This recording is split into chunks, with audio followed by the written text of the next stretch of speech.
বাংলায় বহুল ব্যবহৃত একটি প্রবাদ, যত দোষ নন্দ ঘোষ। এর মানে যে যাই করুক না কেন সব দোষের দোষী সেই নন্দ ঘোষ। অর্থাৎ দোষ সবসময় একজনের ঘাড়ে এসেই পড়ে। যে কোনো ভুল বা দোষের জন্য ঘুরিয়ে ফিরিয়ে সেই একজনকেই দায়ী করা হয়। আরও সহজভাবে বললে দুর্বল মানুষের উপরেই সবসময় দোষ চাপানো হয়। এখন প্রশ্ন হলো, কে এই নন্দ ঘোষ?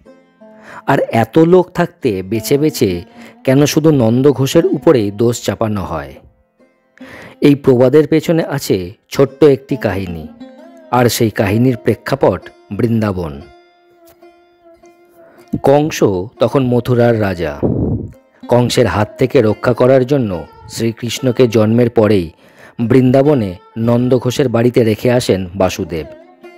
মহাভারতের এই কাহিনী আমরা সকলেই জানি। শক্তিশালী যাদব সাম্রাজ্যের গোকুলের অধিপতি ছিলেন নন্দ ঘোষ। নন্দ ঘোষ আবার বাসুদেবের খুড়তুতো ভাই। সেই কারণেই নন্দ ঘোষের বাড়িতে সদ্যোজাত শ্রীকৃষ্ণকে রেখে আসেন বাসুদেব। নন্দ ঘোষ এবং তার স্ত্রী যশোদা শ্রীকৃষ্ণ এবং বলরামকে নিজের সন্তানের মতোই প্রতিপালন করতে থাকেন। ছোটবেলা থেকেই সাংঘাতিক দুরন্ত ছিলেন শ্রীকৃষ্ণ। কখনো কারো বাড়ি থেকে মাখন ননি চুরি করে নিয়ে যাচ্ছে, তো আবার কখনো জল আনতে যাবার সময় পাথর মেরে গোপিনীদের কলসি ফুটো করে দিচ্ছে। এই রকম নানা উৎপাতে কৃষ্ণ বৃন্দাবনবাসীদের ব্যতিব্যস্ত করে তুলেছিলেন। প্রত্যেক দিনই বৃন্দাবনের কেউ না কেউ নন্দ ঘোষের কাছে আসতেন শ্রীকৃষ্ণের দুষ্টুমির নালিশ জানাতে।